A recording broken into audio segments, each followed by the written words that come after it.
Alrighty, what is up, everybody? This is Ranse, aka Darth Lugia, and we are going to be doing something a little bit different today. We're going to be talking about my favorite games of 2023, and we're going to be talking about kind of the year in review as a whole, and then we're going to be jumping in the Tekken 8 demo after that. So, what is up?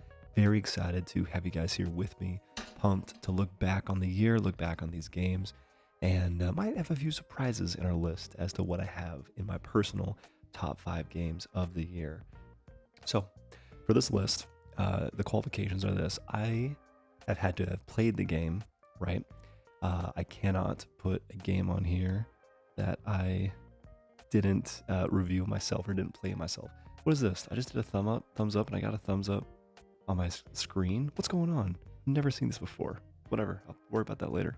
One, I must have played the game. So I did not play Baldur's Gate 3 yet. I did not play Lords of the Fallen. There's a number of good games that came out this year that I did not play. Legend of Zelda, that was a huge one, but I did not have the time or the money at the time of launch to actually play it. So that's not going to be in my list. Apologies. However, the other qualification is it has to be a game that came out this year. I'm not going to be reviewing or putting games on this list that I played this year, even if they were older, right? So, for example, The Last of Us, I played this year. Cannot put that on this list because it's not a brand new game. So, that being said, games I played and games that came out in 2023 are going to be making up this list. So it's going to be very casual. It's just what I had the most fun of playing this year. And I'll give little mini reviews for each of those games in case you missed any of my streams or missed kind of the conversations about those games.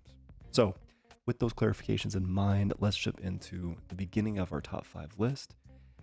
This fifth one is probably going to be the least interesting to a lot of you, but trust me, they get more spicy as we go on. So let's start with like the only game that I've gotten the opportunity to play alongside my wife. What is this up, year. everybody?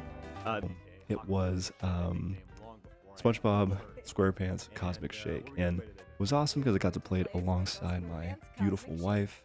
And we got to nerd out about SpongeBob for a couple hours. She played it, then I played it. So number 5 on the list is SpongeBob Cosmic Shake. Let me get to some actual gameplay. I just want to show off our merch, and then we'll actually get to the game. Right there. Perfect. Alarm clock, let's go. So, game was fun. Very fun. That is so weird, neat feature though, right? Game was fun. It was a simple platformer, but the big thing is that it just referenced SpongeBob the entire time, and so my wife and I got to just laugh, have a good time, and just kind of make fun of ourselves as we were playing the game. It was charming. It's not as good as Battle for Bikini Bottom, but it's like as close as it possibly could get.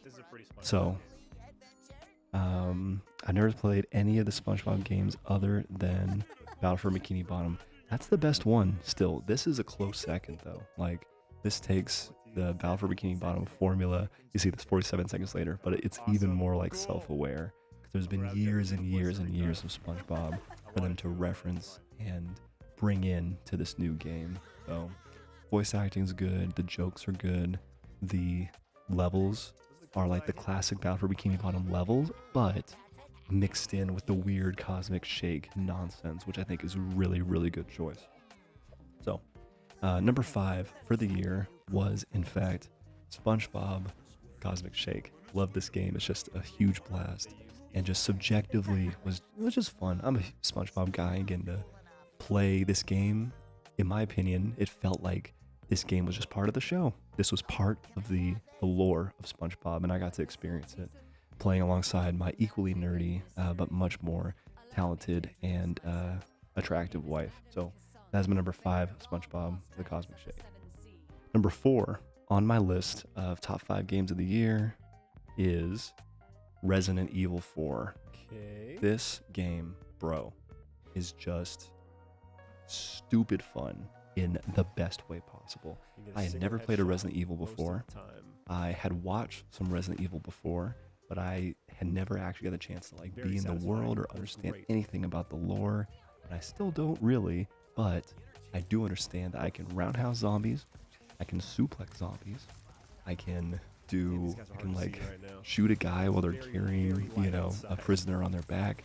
I was just playing this game. I can, in mercenaries mode, do like gut punches to zombies. Like Okay. the fact that they mix stupid You fun. want to Oh, take care I of forgot all about of this. these guys. I can throw If you take it harpoons into a first giant time, it's fish. not. This is very I can important ride a sea-doo, because they're gonna like chase us going around, around stop us debris as like the from, whole village, the island is destroying itself opening up around me. This wheel mix thing that we of wanna open just up. like horror and fun These and guys suck as well. cool, interesting setting, decent story, right? I'd say a decent story. And like gameplay that I thoroughly enjoyed, and it made me want to platinum the whole damn thing, was thrilling. I absolutely freaking adored Resident Evil 4. Never played the original either, so this is my first intro in any way, gameplay-wise, to a Resident Evil game. So, All right. RE4, absolute blast. If you have not played this game, the so demo fast sold on me in a RE4 too. heartbeat. As soon as I played that freaking demo, I was 100% going to play the rest of the game because that demo was so just gotta worry about this fun, one. and I just Oh, no, two of them. fell in love, man. Explain Absolutely fell in love. So, RE4, funny enough, number 4 on our list. Our number 3 game of the year was Final Fantasy 16. So, Final Fantasy 16 was a game that I was very, very much looking forward to. I thought that the gameplay would be awesome because it was similar to Devil May Cry 5 style of gameplay. I thought that the story would be intriguing, and it was. I was very invested in the story, especially in the beginning of the There game. we go. I think that the first half of the There we game go. is especially really, really good.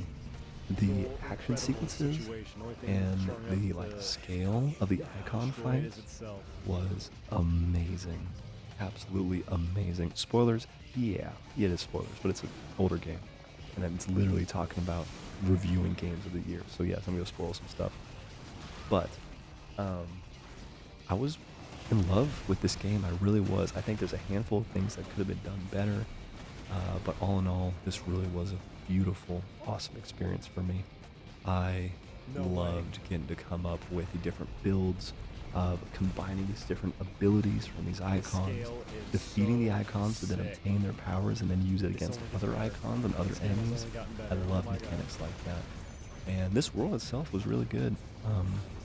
It was a little bit on the nose when it came to saying, hey, slavery is bad. And it's like, yes, it absolutely is. I 100% agree. And this message needs to still be said. But it was said all the time. But they did also do a really good job of talking about environmentalism, right? Kind of draining our world of resources and fighting against that as well. So that's a good story, good message. And I cried multiple times in this game. I was super invested in the characters and was really, really excited to kind of see where their stories ended up. And that's another thing, that ending was not ideal for me.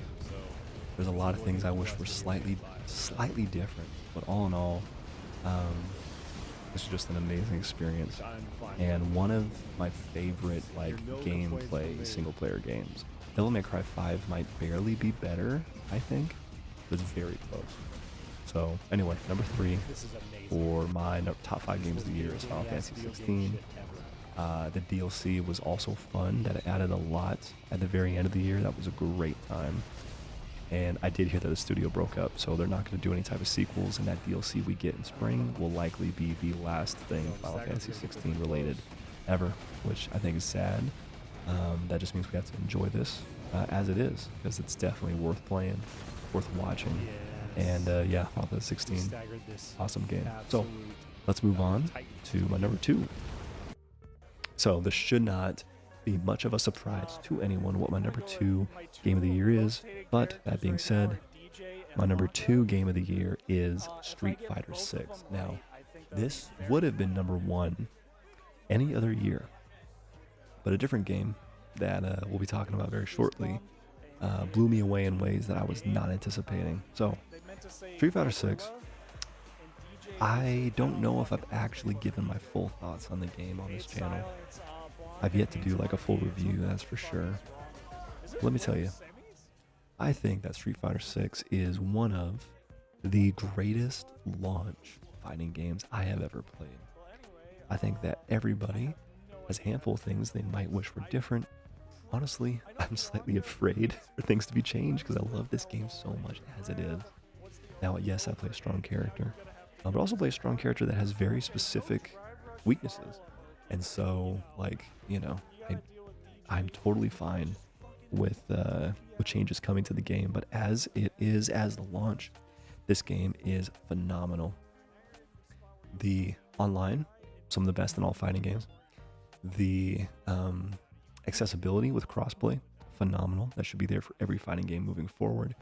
The story mode, right, the world tour mode, I think is good, but not necessarily my cup of tea, but it's there. It's there for you to play whenever you want to, and I think that is necessary in fighting games. I love single player content in fighting games. The overall feel of this game is just fun, man. It just feels fun to play this. Like, this is a great intro to Street Fighter, in my opinion, because they let you know that footsies are important, right? Neutral's important, but you know what else is important? Spending your resources, getting big combos, and smacking fools in the face. What else can I say good about this game? Like, everything. Oh, the character designs, phenomenal. I love them. The fact that all the newcomers, I like all the newcomers to Street Fighter 2. I really am like impressed with the like choices they made with what characters they introduced. And DJ is one of my favorite fighting game characters of all time because he is so freaking fun to play. He's just a blast, right? Like, this game has given me already almost more longevity than any other fighting game. I have a desire to learn and get better, and I'm learning new things like every single day. So Street Fighter 6 is by far the fighting game of the year. No competition, but it's not quite my number one game of the year because of the next game we'll talk about in just a second. But I just want to make sure Street Fighter gets its flowers. As someone who did not care about Street Fighter before this has me hooked. This really does. I love watching the way that pros play this game too. There's so much to learn, so much depth, and lots of character expression. Yeah, I can go on forever. So Street Fighter 6, number 2 game of the year, absolutely is one of my favorite fighting games of all time. So by far, well, not by far, it was close, but my number 1 game of the year has to absolutely go to Lies of P. Lies of P is easily my favorite Souls-like game. Again, I've only played Bloodborne and Elden Ring. Those are the only 2 Souls games I actually played. I played about 10 hours of Dark Souls 1. But yeah, Lies of P for sure. Everyone's saying it. They knew me. Come on. I was way too into this game. But let me explain to you why. So, all of my complaints about Bloodborne and Elden Ring essentially are solved with Lies of P. I've never played one of those games that gave me more investment in the NPCs and like actually made me care about their endings in a good way, right? Both Bloodborne and Elden Ring, a big part of those worlds is that everything is kind of hopeless. There are different endings you get, but none of those endings necessarily are like the traditional happy ending. And you could argue the same is true for Lies of P. There's sacrifices in each of them. There's negative consequences across the board, but it does not, it doesn't just all end in ruin. And so like after beating the game for like different NPC interactions, I was like, oh, there's something here to actually protect. There's something here to care about and actually like make a difference. You know what I mean? Like post the events of the game. That meant so much to me. So that was one thing. The weapon crafting, phenomenal. The idea that your hilt affects the style of the weapon, right? It affects the range, and it affects one of your special mechanics, right? Your Fable arts. The ability that you have. Let's see if I can get to like a boss fight here. There's something a little bit more engaging to look at. Oh, this area is really cool, actually. This is a fun area. The fact that you get to kind of create these unique and interesting weapon combinations that eventually like come out into, kind of an optimal way, depending on like what your build is. If you want to go speed, if you want to go like heavier attacks, like you get so much to toy around with in this game. The visuals, phenomenal. The music, my dude. I think Final Fantasy 16 deserved Music of the Year for games. The music in this game is top notch. It is absolutely top notch. I was completely awestruck by some of those tracks, and they were kind of like emotional and inspiring.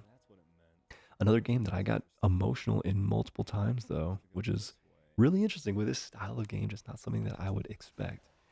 And so like, yeah, Liza P is definitely my favorite Souls. Like Bloodborne was before this, like handily. I like Bloodborne the best.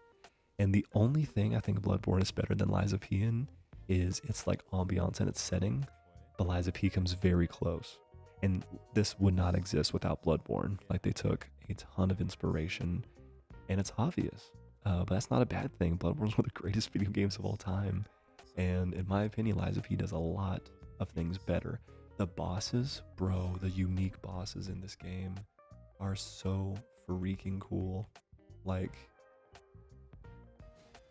oh, we get to fight like Sage in this one. Hell yes. So, each of the bosses has, unique weaknesses, unique attack patterns. I don't actively dislike any of them except for maybe the Door Guardian, but I really enjoy the creativity involved with like every one of the bosses in this game. And yeah, I mean, I don't know what more I can say. Like, this game delivered in ways I didn't expect. It left an impact on me. It forced me to want to play it over and over and over again. And I did. I played it 3 times. I platinumed it. And when the DLC comes out, I'm going to play the whole damn thing again so I can jump into the DLC with like a fresh build, because that's how special this game was to me. And I was so glad I got to stream the whole thing too. This really was a phenomenal experience, and one of the more like, I don't even know what I would call it, transcendent games I've played. Yeah, Liza P is undoubtedly my game of the year for 2023. It's the top 5 games of the year. Thank you guys so much for being here and watching it. Appreciate your guys' perspective and takes, and I'm looking forward to what we have coming for us next year. We have Tekken in the beginning of the year. That's going to be really exciting, as well as a bunch of Street Fighter DLC, and Final Fantasy VII Remake is going to be huge. So very, very pumped for those. But yeah, that is my top 5 games of the year. Thank you guys so much, and I will see you next time.